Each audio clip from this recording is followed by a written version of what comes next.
우리 곁에 계신 분들과 이렇게 인사하겠습니다. 당신은 아바의 사랑받는 자녀입니다.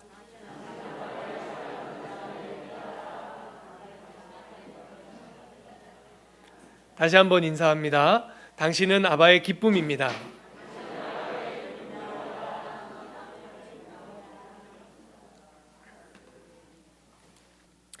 여러분, 만약에 삼겹살을 한 번도 먹어본 적이 없는 사람, 대한민국에 거의 없겠지만 삼겹살을 한 번도 먹어본 적이 없는 사람에게 삼겹살의 맛과 향을 설명해 줘야 된다면 여러분 어떻게 하시겠어요?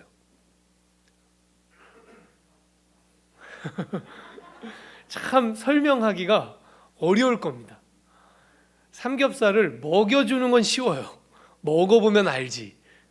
그렇게 할 수는 있는데 안 먹어본 사람에게 그 맛이 어떤지, 그 향이 어떤지 설명한다고 하는 것은 참 어려운 일일 것 같아요. 그건 못지않게 어려운 일이 있거든요.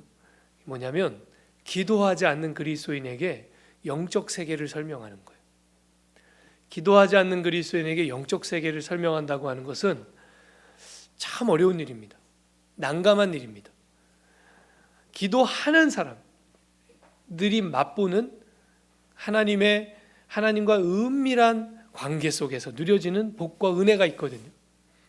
근데 그거를 전혀 경험해 본 바 없는 사람에게 그걸 말로 설명하려고 한다면 이게 말로는 다 설명이 안 됩니다. 참 어려운 일이죠. 그래서 다윗이 맛보아할지어다 그랬거든요. 다윗이 맛보아할지어다 한 것처럼 이거는 말로는 설명이 안 되고 맛본 사람만 아는 그런 은혜가 기도 안에 분명히 있습니다. 그래서 아주 오랜 시간 동안 교회는 기도를 가르칠 때 무엇에 비유해 왔냐면 호흡에 비유했어요. 숨 쉬는 거예요. 기도는 숨 쉬는 것과 같습니다. 이렇게 가르쳤죠. 여러분도 다 아마 들어보셨을 거예요. 모든 생명체에게 숨 쉬는 것이 필수적인 요소인 것처럼, 숨 쉬지 않고는 생명을 유지할 수 없는 것처럼 사실 그리스도인들은요, 기도하지 않고는 영을 살아있게 하기 어렵습니다. 그러니까 기도하는 사람만이 사실은 영이 살아있는 삶을 살 수 있는 거예요. 기도하는 사람만이 주님이 우리에게 주시는 그 생명을 누리며 살 수가 있는 것입니다. 그래서 여러분 반드시 기도 생활 하셔야 됩니다. 새벽 기도 나와서 기도로 새벽 제단을 쌓으며 기도로 하루를 연다. 너무너무 더할 나위 없이 좋죠. 그런데 또 이렇게 생활의 패턴상, 생활의 여건상 그게 어려우신 분들도 분명히 많이 계실 거예요.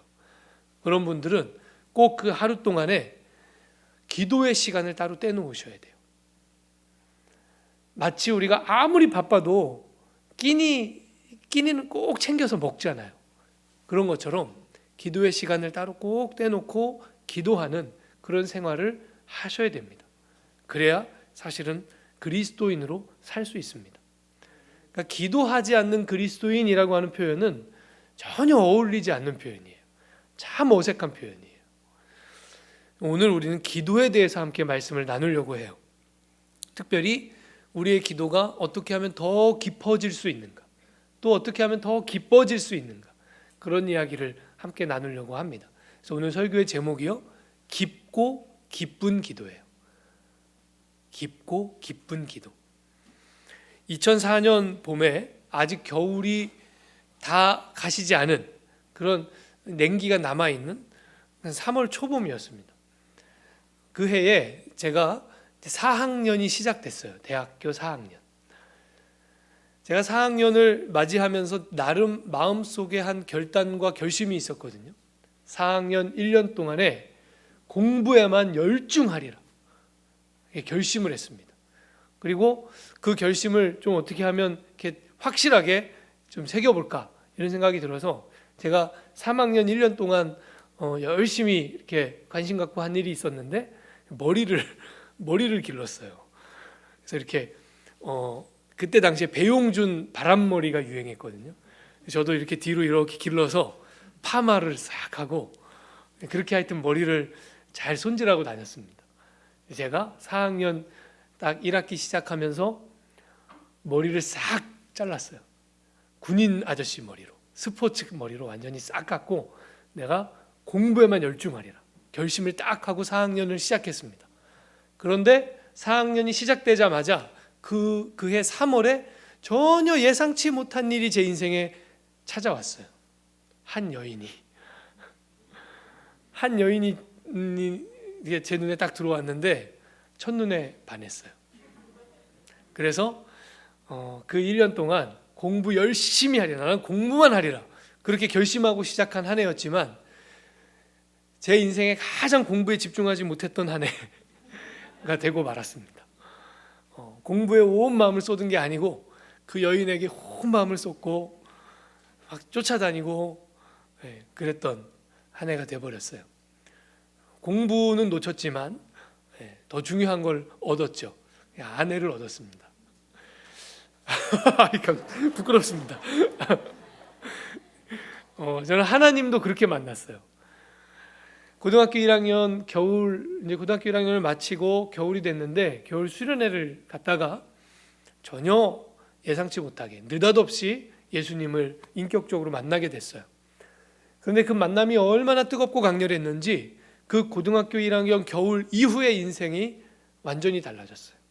그러니까 그 한 번의 만남으로 인생이 뒤집어졌을 정도니까 얼마나 뜨겁게 만났는지 아시겠죠.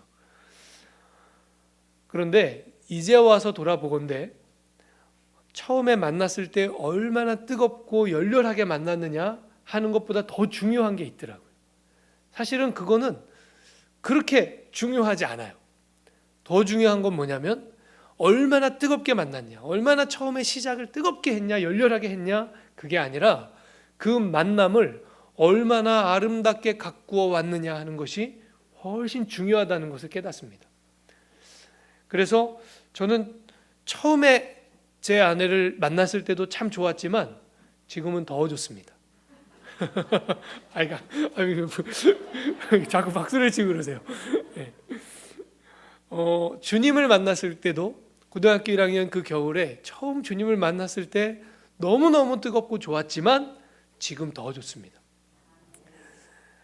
감사하게도 그 만남을 아름답게 가꾸어 올 수 있도록 하나님께서 도와주시고 인도해 주셨습니다.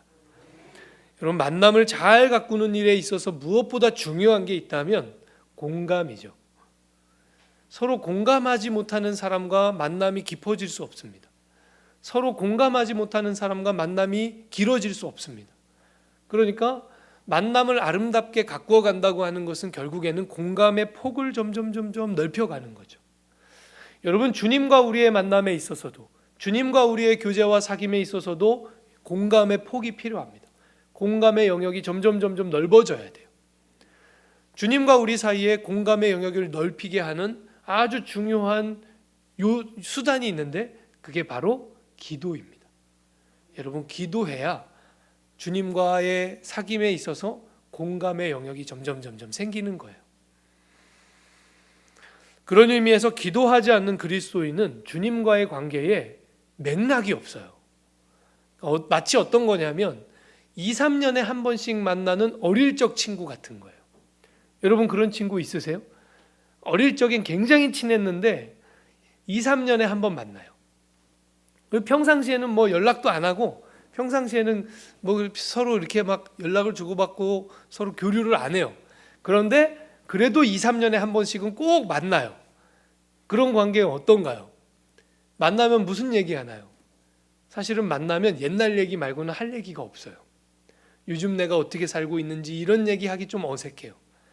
2, 3년에 한 번씩 만나는 옛날 어릴 적 친구, 만나면 만날 때마다 옛날 이야기, 옛날에 우리 이랬잖아, 옛날에 이런 일도 있었잖아, 너무 재밌었잖아, 뭐 그런 얘기하고 헤어지는 거예요. 또 그리고 한 2년 있다가 또 만나면 그때 했던 얘기, 똑같은 얘기 또 하는 거예요. 그런 관계. 여러분, 주님과 이렇게 지속적으로 기도하는 생활을 하지 않으면 주님과의 만남이, 주님과의 교제가 꼭 그렇게 됩니다. 2, 3년에 한 번씩 만나는 친구처럼 별로 할 얘기가 없어요, 주님과. 그래서 사람과 사람 사이에도 그 관계를 더하고 깊어지려면 과정이 필요하고 맥락이 필요한 것처럼 주님과의 관계도 그렇거든요. 매일 하나님을 대하고 기도하는 사람이 사용하는 기도의 언어와 어쩌다가 가뭄에 콩나듯 한 번씩 기도하는 사람이 사용하는 기도의 언어는 그래서 완전히 다릅니다. 매일 기도하는 사람의 기도의 언어는요, 공감의 언어예요. 주님의 공감을 끌어내는 언어, 또 주님을 공감하는 언어.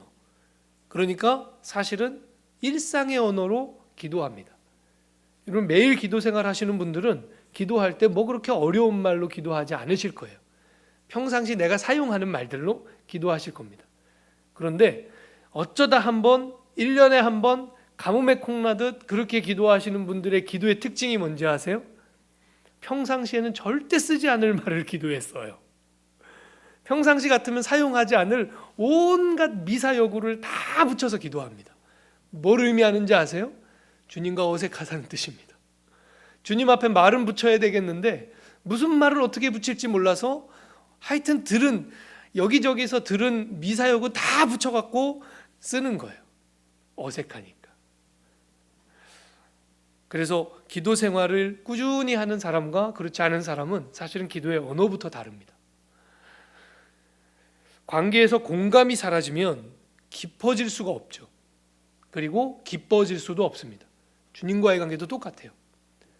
주님과의 사이에서 내가 공감하는 것이 없어지면 그러면 그 관계가 깊어지지 않습니다. 그리고 그 관계가 재미있어지지도 않아요. 그런데 그 공감이 생기잖아요. 그러면 관계가 점점 깊어집니다. 그리고 점점 즐거워지고 행복해집니다. 어떻게 그럴 수 있을까 하는 것을 오늘 우리가 함께 말씀을 통해서 찾아보려고 합니다. 우리가 평상시 사용하는 말 중에 시너지 효과라는 말 있습니다. 혹시 시너지 효과라는 말 아십니까? 상승 효과라고 합니다. 어떤 하나가 있고 다른 하나가 있는데 이 둘을 딱 붙여놨더니 2개의 효과가 나오는 게 아니고 3배의 효과, 4배의 효과가 나오는 이런 걸 시너지 효과라고 해요. 예를 들면 어떤 한 아이가 있어요. 어떤 재능이 있는 아이예요. 또 다른 아이가 있는데 이 아이가와는 또 다른 재능이 있는 아이예요. 선생님이 보니까 이 둘을 붙여놓으면 팀워크가 좋을 것 같아요. 그래서 이 둘을 딱 붙여놨더니 2배의 효과가 나오는 게 아니라 막 3배가 되고 4배가 되고 5배가 되는 거예요. 그 역량이. 그런 걸 시너지 효과라고 그래요. 오늘 말씀에 보니까 우리의 기도를 기뻐지게 만드는 시너지 효과 2가지가 오늘 말씀에 나타납니다.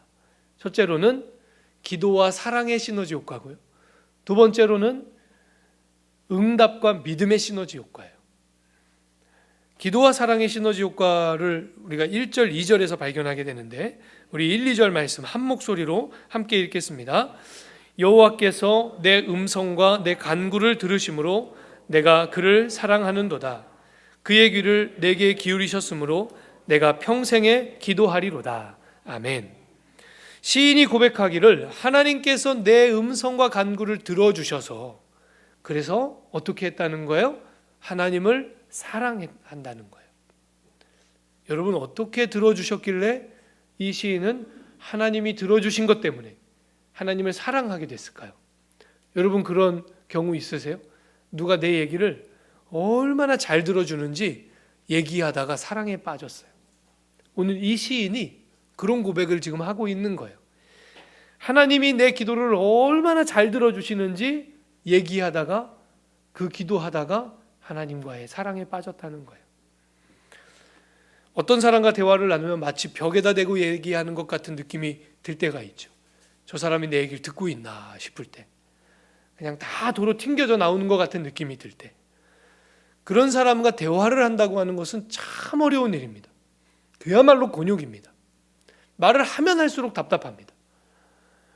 그런데 어떤 경우에는요, 얘기하다가 나는 원래 요만큼 얘기하려고 시작했는데 얘기하다 보니 이야기가 막 꽃이 피어서 이 얘기 저 얘기 시간 가는 줄 모르고 하게 되는 그런 대화도 있죠.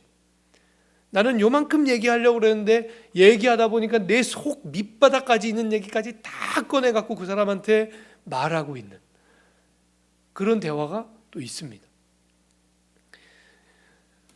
어떤 사람 만나면 그런 대화가 되나요? 그렇게 이야기가 막 꽃이 피나요? 공감해 주는 사람 만나면 그렇습니다.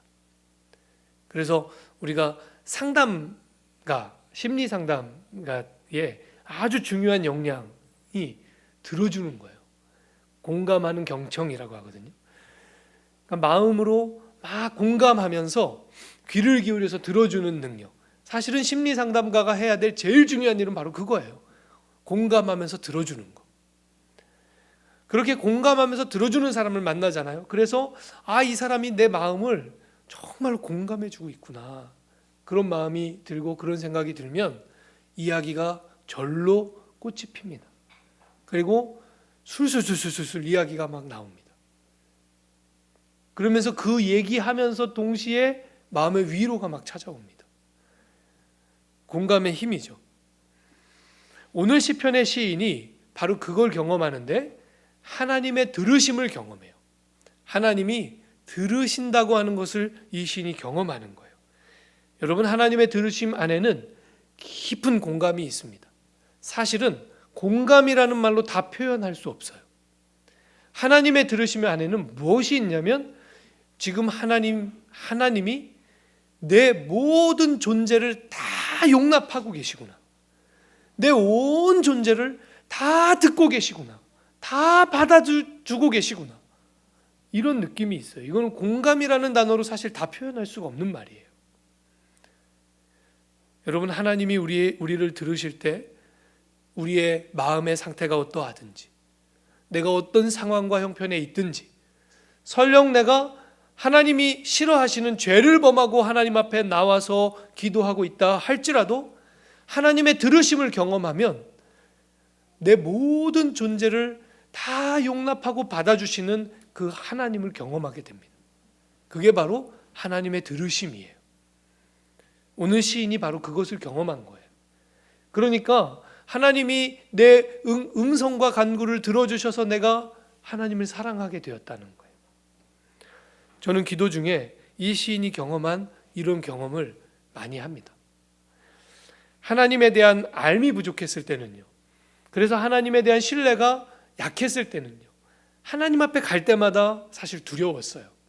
왜냐하면 거룩하신 하나님 앞에 저는 너무 죄인이잖아요. 죄의 목록들이 늘 저의 삶 가운데 있어요. 이게 잘 떨쳐지지를 않아요. 그래서 하나님 앞에 갈 때마다 두려운 거예요. 하나님이 이것도 용서해 주실까? 하나님이 이런 내 모습도 받아주실까? 이런 생각으로 가는 거예요. 그런데 이제는 두렵지 않습니다. 제가 죄인이 아니기 때문이 아니에요. 여전히 떨쳐지지 않는 죄의 목록들이 제 삶 가운데 있어요. 그런데 하나님 앞에 갈 때 두렵지는 않아요.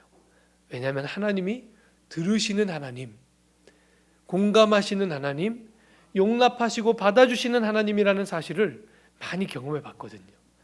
그래서 하나님에 대한 신뢰가 있거든요. 그래서 하나님 앞에 나아갈 때 때로는 제 모습이 너무 하나님 앞에 보여드리기가 민망하고 참 나쁘끄러울 때가 있지만 하나님 앞에 갈 때 그래도 담대하게 갑니다. 그리스도의 십자가에서 확증된 그 하나님의 사랑을 알기에. 사람 앞에 나갈 때는요, 때로는 두려워요. 특히 어떤 때 사람 만나는 게 두렵냐면 그 사람에게 어떤 진실한 이야기를 해야 할 때, 어떤 진솔한 이야기를 해야 하는 그런 경우에 만나면서 두려움이 마음속에 있습니다. 내가 이 얘기를 할 때 저 사람이 받아들일 수 있을까? 저 사람이 어떻게 생각할까? 이런 두려움이 있잖아요. 그러나 하나님은 들으시는 하나님이십니다. 하나님은 우리를 들으십니다. 하나님은 용납하시고 하나님은 받아들여 주십니다. 하나님의 넓은 품이에요. 그 하나님의 들으심을 경험하잖아요. 그럼 그 안에는요, 세상에서는 맛볼 수 없는 놀라운 안식이 있습니다. 사람들과의 관계에서는 맛볼 수 없는 만족감이 그 하나님의 들으심 안에 있어요. 그래서 하나님의 들으심, 하나님의 히어링은 힐링입니다. 치유예요. 하나님의 들으심을 경험하면 우리의 속마음이, 우리의 심령이 치유되고 회복됩니다. 여러분, 다른 곳에서 힐링을 찾지 마세요. 요즘에 사람들 얼마나 힐링 그러면서 다닙니까? 오늘 카페에 갔더니 너무 힐링이 됐어. 어떤 영화를 봤더니 너무 힐링이 됐어. 오늘 식당에 가서 뭘 먹었더니 너무 힐링이 됐어. 그런 얘기 참 많이 하잖아요. 그런데 여러분, 어디에 가면 우리가 정말로 힐링을 경험하냐면 하나님 앞에 나오시면 돼요. 하나님 앞에 기도하세요. 그 안에 세상에서는 경험할 수 없는 놀라운 힐링이 있습니다. 하나님의 들으심을 경험한 시인이 그래서 하나님 앞에 오늘 결단하기를 내가 평생에 기도하리로다. 내가 평생에 기도하리로다. 그렇게 결단하는 거예요. 여러분, 이 결단은 너무 쉬운 결단이에요. 하나님의 들으심을 경험한 사람에게는 이거는 하지 말라고 그래도 할 일이에요. 하나님의 들으심을 자꾸 경험하다 보면 기도 못하게 하면 안 돼요. 기도해야 되는데 기도가 저절로 되고 하나님 앞에 무슨 일이 생기면 하나님 앞에 나와 기도하는 것이 너무 당연한 일이 되는 것입니다. 여러분, 하나님의 들으심을 경험하시기 바랍니다. 하나님은 우리의 말을 들으시는 분이 아니에요. 하나님은 우리의 아픔을 들으십니다. 하나님은 우리의 필요를 들으십니다. 하나님은 때로 우리가 정말로 기도할 힘조차 없을 때 그때 우리가 하는 작은 신음소리까지 들으십니다. 하나님의 들으심은 그런 것이에요. 여러분, 기도 안에는 하나님의 깊고 거룩한 사랑이 있습니다. 기도하면 그 하나님의 들으시는 사랑을 경험하는 거죠.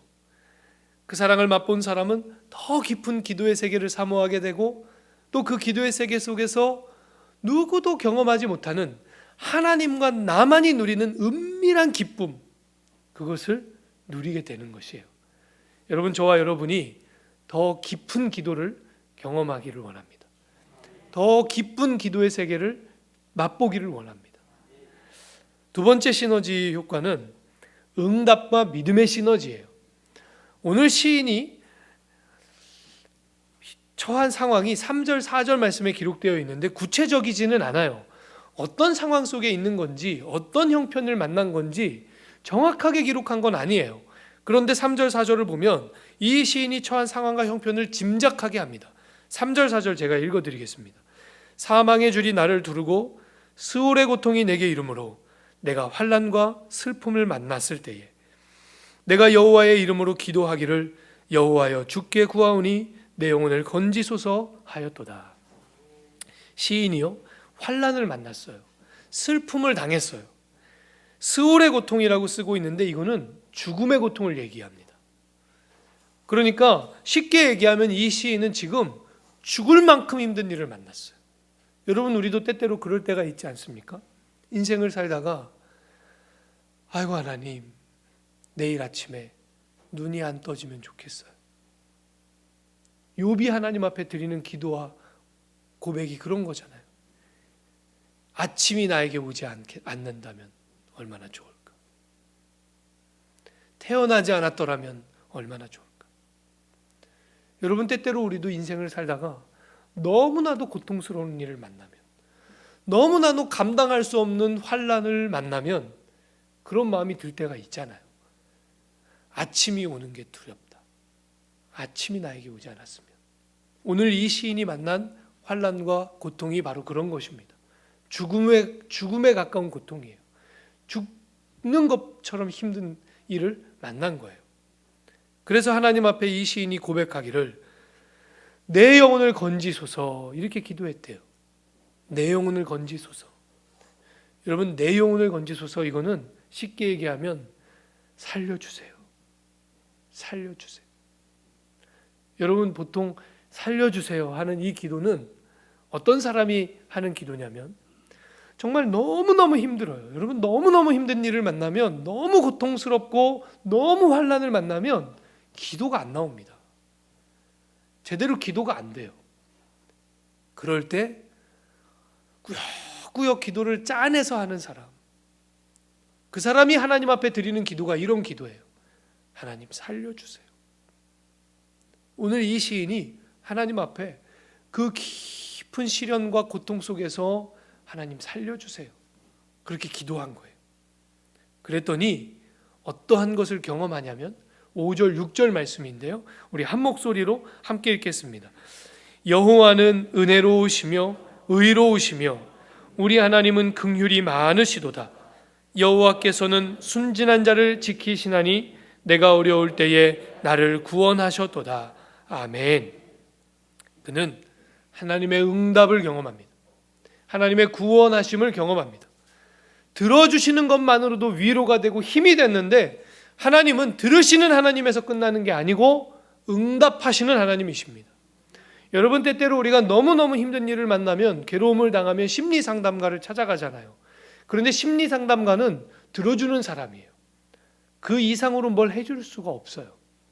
그냥 잘 들어주면 그 듣는 과정에서 이 말하는 사람 내담자가 자기 문제를 잘 정리하고 마음이 정돈되고 그렇게 할 수 있도록 도와주는 사람이 심리상담가예요. 해결해 줄 수 없어요. 여러분, 상담가 못지않게 많은 사람으로부터 상담을 받는 사람이 목사거든요. 목사도 그래요. 상담을 하지만 해줄 수 있는 게 기도밖에 없을 때가 정말 많아요. 여러분, 목사라고 무슨 능력 있고 권세 있고 그런 거 아니잖아요. 하나님 앞에 같이 마음을 다해 기도해 주는 것 말고는 해줄 게 없는 그런 때가 너무 많아요. 그런데요, 우리 하나님은 능력 있는 하나님이십니다. 권세 있는 하나님이십니다. 그래서 하나님은 들으실 뿐만 아니라 응답하십니다. 여러분, 응답하신 하나님을 경험하시기 바랍니다.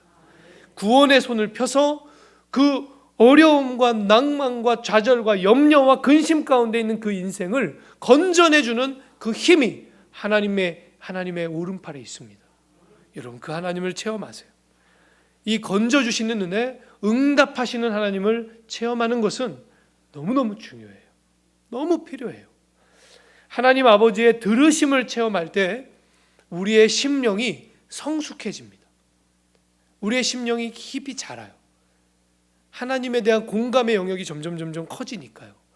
그러니까 하나님을 알면 알수록 당연히 그 사람의 마음과 생각과 심령이 자랄 수밖에 없죠. 성숙할 수밖에 없죠. 하나님을 닮을 수밖에 없고요.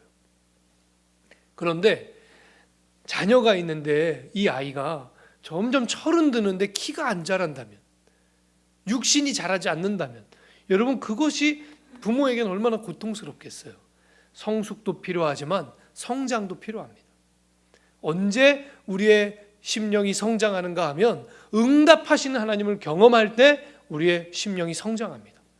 하나님이 들으실 뿐만 아니라 응답하시고 우리를 건지시고 구원하신다고 하는 사실을 경험할 때 여러분, 그때 믿음이 성장하는 거예요. 우리 안에 이 성장과 성숙 두 가지가 아주 균형 잡힌 채로 그렇게 이루어지기를 바랍니다. 제가 예전에 교육전도사 사역을 할 때, 그러니까 사역을 시작한 지 얼마 안 돼서도요, 교육전도사로 사역을 하는데 한 형제가 저에게 찾아왔어요. 와서 기도 부탁을 하는 거예요. 전도사님, 꼭 좀 같이 기도해 주세요. 제가요, 변비가 너무 심해요. 기도 부탁을 하는 거예요. 여러분, 변비를 위한 중보기도 유치한가요? 근데 그 형제에게는 이것이 굉장히 어려운 문제였어요. 여러분, 변비는 참 어려운 문제입니다. 그것을 당하는 당사자에게는 이게 참 고통스러운 일이거든요. 이 형제가 굉장히 나름 진지했는데 저는 사실 속으로 그 기도 부탁을 받으면서 뭐 유치하게 그런 걸 부탁해, 이런 생각을 했어요. 그런데 이 형제는 정말 진지했던 거예요. 그래서 정말로 이 형제가 아침에 일어나면 하나님 앞에 하나님 기도하고 찬물을 벌컥벌컥 마시고 믿음으로 담대하게 가는 거예요. 그럼 어디로 갑니까? 믿음으로 담대하게 아침마다 가는 거예요. 가서 주여! 이러면서. 네. 그런데 어느 날 이 형제가 막 좋아하면서 왔어요. 전사님 기도해 줘서 고마워요. 하나님이 고쳐주셨어요. 제가 속으로 뭘 또 그런 걸 또 간증을 하고. 여러분, 이 변비 고쳐주신 이야기, 이거 간증하기도 힘든 얘기잖아요. 그런데 그때 당시엔 제가 그걸 참 유치하다고 생각했는데 그 생각을 지금은 회개합니다. 왜냐하면 이 형제가요, 변비를 치료해 주신 하나님, 응답하시는 하나님을 체험한 거잖아요. 그게 그냥 다른 사람이 볼 때는 유치한 체험일 수 있죠. 그런데 만약에 이 형제가 앞으로 인생을 살다가 어려운 일을 만나면 이 형제 기도할까요? 안 할까요? 반드시 기도의 자리를 찾게 돼 있습니다. 심지어 응답하시는 하나님을 경험한 사람은요, 신앙을 떠났다가도 인생의 어려움을 만나면 기도의 자리를 찾아옵니다. 왜냐하면 기도에 힘이 있다는 걸 경험했기 때문이에요. 여러분, 응답하시는 하나님을 체험하는 것은 그래서 아무리 유치한 것이라도 상관없어요. 너무너무 중요해요. 하나님이 우리의 기도를 들으시고 응답하셔서 역사하신다는 것을 경험한다고 하는 것은 신앙을 가지는 데 있어서 너무 필요한 것입니다. 여러분, 응답하시는 하나님을 체험하십시오. 그 하나님을 찾으십시오. 기도 응답의 체험 속에서 자란 그 믿음은요, 유치해 보일지라도 성경에 대한 해박한 지식을 가지고 있는 것보다 더 큰 힘을 발휘할 때가 있어요. 저에게는 고모가 두 분 계십니다.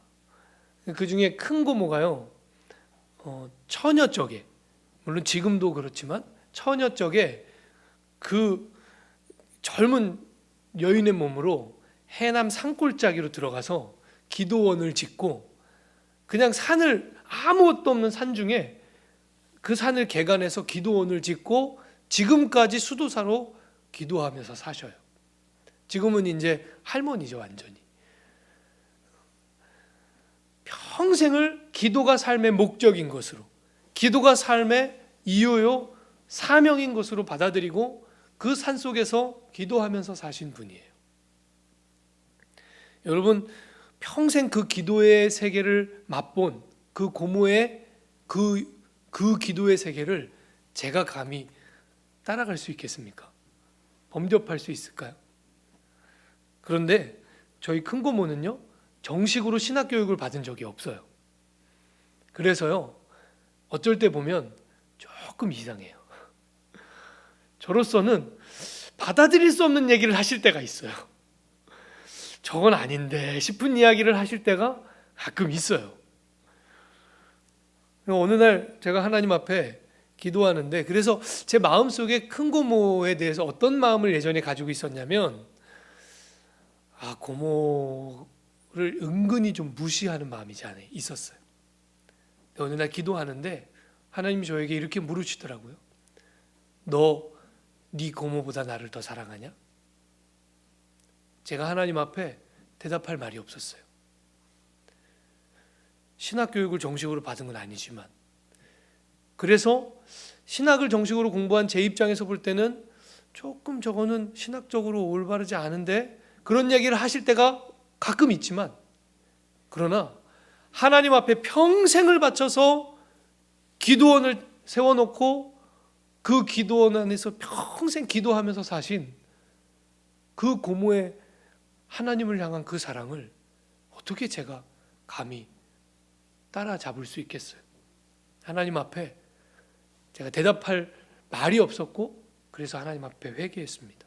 하나님, 저와 제 고모를 평가하시는 하나님의 관점이 뭔지 이제 알았습니다. 하나님, 회개합니다. 제 마음속에 은근히 무시하는 마음이 있었던 그 교만함, 하나님 회개합니다. 성경을 바르게 해석하고 가르쳐라, 그러면 제가 고모보다는 조금 나을 것 같아요. 저는 교육을 받았으니까. 그런데 하나님을 향한 그 열렬한 믿음과 사랑의 크기를 비교해봐라, 그러면 저는 죽었다 깨나도 고모를 따라갈 수 없을 것 같아요. 여러분, 반드시 기도 응답의 역사를 체험하시기 바랍니다. 고통이 있으십니까? 인생의 막막한 일을 만나셨습니까? 주님께 나와 부르짖으십시오. 하나님께 간절히 구하십시오. 하나님의 능력과 권세를 체험하십시오. 그러면 깊은 기도의 세계를 맛보게 될 줄로 믿습니다. 그리고 그 깊은 기도의 세계 안에서 하나님과 나만이 누리는 그 놀라운 안식과 기쁨을 맛보게 될 줄로 믿습니다. 기도하지 않는 그리스도인은요, 모든 것이 우연이고 노력일 뿐입니다. 기도하지 않는 사람의 세계는 노력과 우연의 세계죠. 나 이번에 운이 좋았어. 내가 열심히 노력했더니 됐어. 그런데 기도하는 사람의 세계는 은혜와 응답의 세계입니다. 기도하는 사람은 모든 것이 하나님의 은혜요, 하나님의 응답으로 그렇게 사는 거예요. 최근 유행하는 문화 중에 하나가 혼밥이라는 겁니다. 혼밥이 뭔지 아시나요? 혼자 밥 먹는 거예요. 요즘 유행이에요. 어느 식당에 갔더니 그 식당은요, 좀 당황했잖아요. 그 식당에 갔더니 테이블이 조그매요. 다 1인용 테이블에 의자 하나씩 놓여 있어요. 혼밥용 식당이에요. 혼자 밥 먹는 식당이에요, 거기는. 그런데 혼밥이 어떻게 유행하게 됐냐면, 시초는 일본의 한 만화책입니다. 고독한 미식가라는 만화책에서 시작된 거예요. 이 만화책이 유행을 타서 드라마로도 제작이 됐고요. 그래서 고독한 미식가라는 만화책도 있고 드라마도 있어요. 근데 이게 왜 유행하게 됐는가 하면, 이 만화가 문화로 성장하게 된 배경에는 뭐가 있냐면 현대인의 삶의 고독함이 있습니다. 삶의 피곤함이요.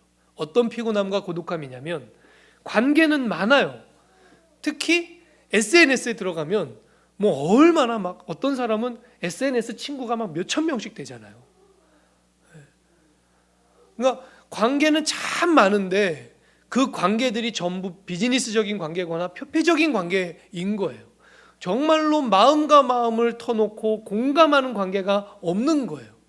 그렇다 보니까 그 표피적인 관계에서 오는 그 피곤함, 그 고독함, 그걸 위로받기 위해서 혼자 밥 먹는 거예요.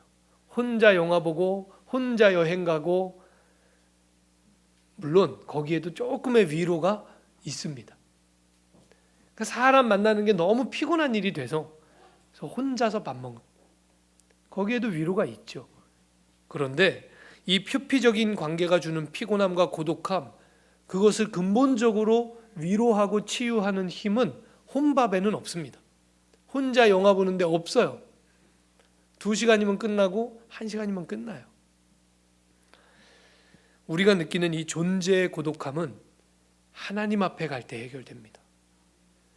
기도의 세계에서 하나님과 깊은 관계를 만들 때, 하나님의 공감하심을 경험할 때, 그 하나님의 들으심을 느끼며 내 온 존재를 다 받아주시는, 그 용납하시는 하나님의 은혜를 체험할 때 위로가 되고요, 능력이 생깁니다.